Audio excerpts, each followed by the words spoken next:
Gavumenti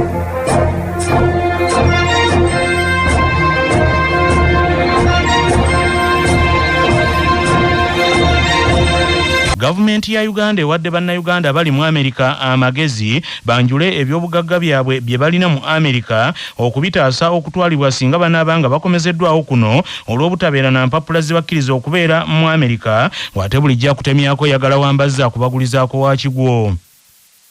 Bannayuganda bali mu Amerika wamu n'abagwira ab'ensi endala bali ku bunkenke bwennyini okuva ku ntandikwa ya sabbiiti ewedde oluvannyuma lw'omukulembeze wa Amerika omujja binyanyali John Donald Trump okuyisa ekiragiro ekigoba abagwira abatalina biwandiiko mu Amerika era ebikwekweto ne bitandikirawo okubayoola ng'agamba nti bulijjo ennungu enkaliriza ekisa tewona.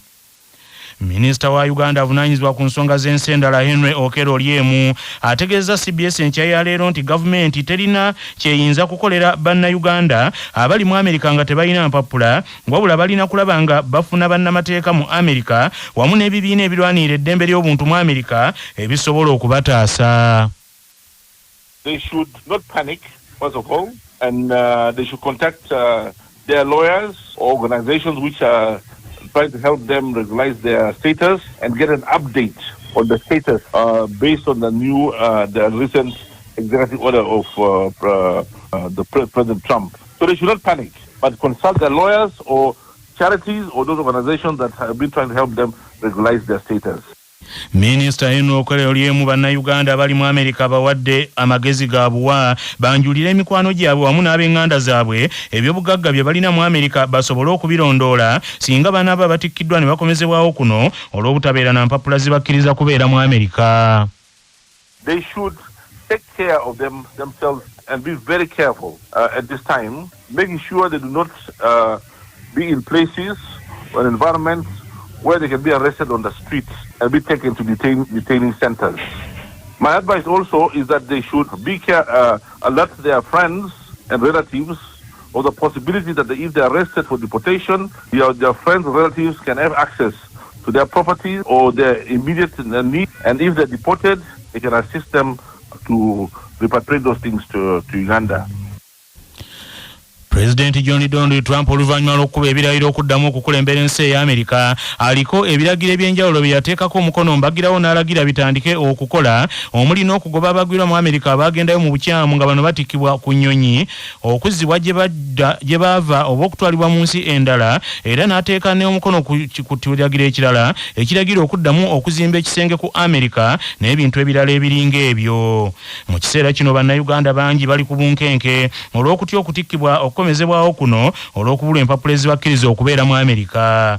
Okusinziira ku bannayuganda bali mu Amerika omuli n'omusasi waffe Annette Nakawungu Senkoole saako eyaliko omuweereza ku laadiyo Kyabasa Wycliffe Luyombya embeera ya bunkenke ddala eri bannayuganda abatalina biwandiiko bituufu.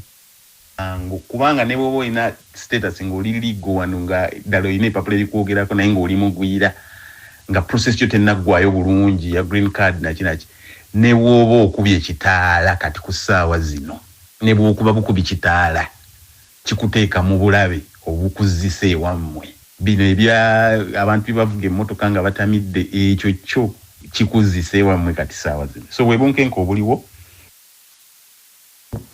akati embeera eri bwekyo ate n'ekirala na kino kye bataddewo kubanga bannayuganda babadde bangi nga bajja dda wano abamu naye ng'abaana baabwe basobodde obbayamba ne babawa empapula batya nti ojja wano ozaalirawo omwana bw'ozaalirawo omwana ye automatically abeera ki abeera mutuuze wa wano kati bw'abeera omutuuze wa wano yo redda aba talinaako teyeetaaga mpapula kuba mutuuze wa wano ali mu ggwanga lye kakati bw'akula naweza emyaka 18 20 biki aba asobola okukuteerayo n'akusabira kiwandiise nga filing n'akufayiringira gwe n'ofuna empapula kuba bannayuganda bangi babadde kuno emyaka 3 2 bafiiriddwa abantu baabwe bafiiriddwa bakadde baabwe nga tasobola kutambula naye ate omwana we gw'azadde n'amuyamba n'amuwaaki n'amuwa empapula n'asobola okutambula n'addayo naye kakati ku mateeka era agamu Trump ge yasayiningi ate naye kyayagala kijjawo. Obwakabaka bwa Buganda busanyufu olw'emirimu amakula egikolebwa abalezi abaateekebwa mu masaza g'obwakabaka ag'enjawulo emirimu gyabwe n'antagambwa kabinge kuba erigenda mu ffumbiro. Minisita owa gavumenti ez'ebitundu n'entambula za Ssaabasajja Kabaka era nga yavunaanyizibwa ku nsonga za Buganda ebweru Oweekitiibwa Yozefu bali ku ddembe Kawuki bw'abadde ng'aggalawo olusirika olw'abaweereza mu minisitule ya gavumenti ez'ebitundu olw'abalezi b'amasaza agambye nti enteekateeka zonna ezikolebwa Ssaabasajja Kabaka azirondolera ddala bulungi omuli n'ezo ez'okutuuza abaami b'amasaza. Kulondoola ensonga kino ebibala bye tulabye babye obukulembeze nga busituka balaba mu kutuuza abaami ba Kabaka ab'amasaza n'abagombola ng'ebintu bitambula bulungi nnyo. Mazima byasanyusa buli omu omuli n'ennyinimu Ssaabasajja Kabaka. Katikkiro yategeeza nti Kabaka yalondoola enteekateeka zonna n'asanyukira byonna ebigenda mu maaso. Oweekitiibwa Yozefu bali ku ddembe Kawuki ajjukizza abalezi okutuusa amawulire ag'Obwakabaka ku bantu ba Kabaka naddala ago agava embuga awatali kuba bagayaavu nga Kyannyanja ekisula mu mazzi ate ne kitanaaba.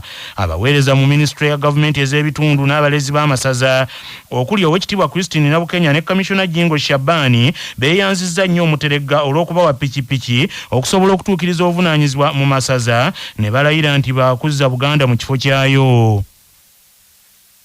Neebaza nnyo Ssaabasajja Kabaka okulengera ewala n'ateekawo ekitongole kino ekyabalezi kuba okusinziira gye neetoolodde yonna emirimu gye tukozeeyo ne bannange bye bakola ndaba ekitongole kikyusizza obuweereza okuviira ddala wansi kati emirandira gya Buganda giwuli. Twebaza enteekateeka y'Obwakabaka eriwo ey'okwekakasa nga wabaawo olujegere mu mpuliziganya ey'abaami ku mitendera gyonna. Mu nteekateeka eya minisitule ya gavumenti ez'ebitundu mu Bwakabaka bwa Buganda nga 13 omwezi ogwokubiri bagenda kubangula abaseesa okuva mu masaza gonna 18. Manya obuvuna obuddo obw'eddembe lyo tonyigirizibwa ddembe lyo ery'obwebange ddembe lyakutuusibwako Solange Women Syrup eddagala erikakkanya obulumi mu nsonga z'abakyala oba ziyite cramps lisange mu pharmacies, drug shops oba supermarkets lyakakasibwa National Drug Authority nga bali wamu ne langi wa Global aleetawo enjawulo ku bisenge weefunire langi ya Global ku hardware yonna ekuli okumpi. Global Paint, a reliable product. nga bali wamu ne Baluswata Property Consultants batunda ettaka ku nguudo zonna eziyingira n'okufuluma ekibuga va mu by'ettaka lyakulukuta ennyumba ya kyama basange ku ofiisi yaabwe ekyengera opposite Orange City essimu 0704 80 1905. Kooti erina eddembe okuteeka ku muntu ekibaluwa kibakuntumye singa emuyita nga alina omusango n'atagendayo nga munnamateeka Simon Kiggundu bw'annyonnyola. Singa oba nga wafuna ebiwandiiko ebikuyita mu kooti okubako by'onnyonnyola n'otajja kooti ya ddembe kusaako ekibaluwa kibakuntumye ne babeera nga bebakusangira bebakuyoolera oba nekusaako engassi oba nekkuba engassi n'ogisasula olw'obutajja oba ne bakwata ku bibyo ne babitundira ku nnyondo oba ne bakusaba omusingo okusinziira kawaayiro namba 24 akatteeka erya Civil Procedure Act. Abatuuze mu kibuga Lukaya mu district y'e Kalungu baguddemu ekikangabwa motoka ya UPDF ebadde wenyuka obwewo bwetomereganye n'endala okukakana ng'omujaasi wa UPDF afiiriddewo kyokka kigambibwa nti n'abalala ababadde mu motoka eno bafudde nga baddusibwa mu ddwaliro. Omusasi waffe Nsubuga Muzaffalu y'abirina.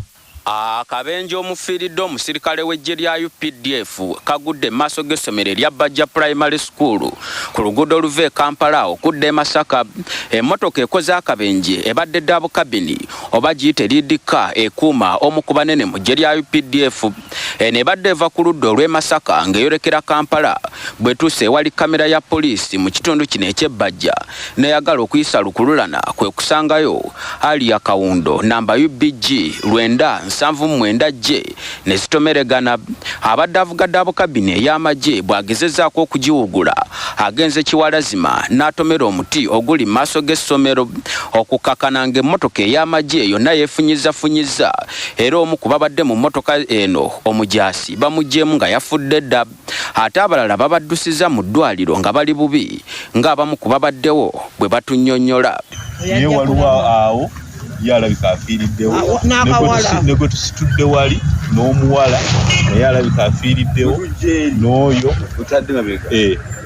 namba plate eza double cabin ene ey'amagye ekoze akabenje saako emmotoka ey'omusirikale gwe babadde bakuuma abasirikale bazibisse wabula abatuuze abalala bagamba nti akabenje kano kavudde ku ndiima ebadde evugibwa. Bagamba oli abadde mu nsonyi atugambe wano wali mmotoka nti emmotoka tugirabye tuyiseeko nga tugirabye egenda kufuna obuzibu. Ku lwa CBS rediyo y'obujjajja Nsuubugamu Zaffaaru Kalungu mu Buddu. Abasawo mu kibiina kyabwe ekibataba ki Uganda Medical Association batabukidde gavumenti ya kuno ku kye bayise okubakozesanga ne batasasulwa songa endwadde zibasenkenya ne bayisa mu ngeri y'omunaku yamala ebibamba obwana bw'emmese bwe bukuza obwembwa. Minisitule y'ebyobulamu olunaku lw'eggulo yalangiridde okubalukawo kw'ekirwadde eky'Ebola mu Uganda naddala mu kibuga Kampala. Era nti eyasoose okufa obulwadde buno yabadde musawo omujjanjabi ow'emyaka 32 ng'ali ku ddaala ery'obwannansi. Dr. Kanzira Diana Atwino omutesitesi omukulu wa minisitule y'ebyobulamu yayisizza ebiragiro ku basawo mu malwaliro gonna mu kwewala ekirwadde eky'Ebola. Emergency Operation Center zaffe mu Kampala ne Mbale zitandise okukola era tutaddeyo abantu nga bagenda okuvaayo nga bakola bunnambiro. Twagala okujjukiza abasawo baffe abali mu malwaliro ag'obwannakyewa n'amalwaliro agafa aga gavumenti. Twagala okubasaba nti mubeere alert buli mulwadde anajja ng'alina obubonero obwo. Wabula abasawo mu kibiina ekibataba ekya Uganda Medical Association nga bakulembeddwamu Ssaabawandiisi ow'ekibiina kyabwe Dr. Joel Mirembe bagamba nti gavumenti esaanidde efeeyo ku bulamu bw'abasawo kubanga n'Ebola bwe yabalukawo mu 2022 omwafiira abantu 55 abasawo abaakola na buli kati tebaweebwanga nsako yaabwe.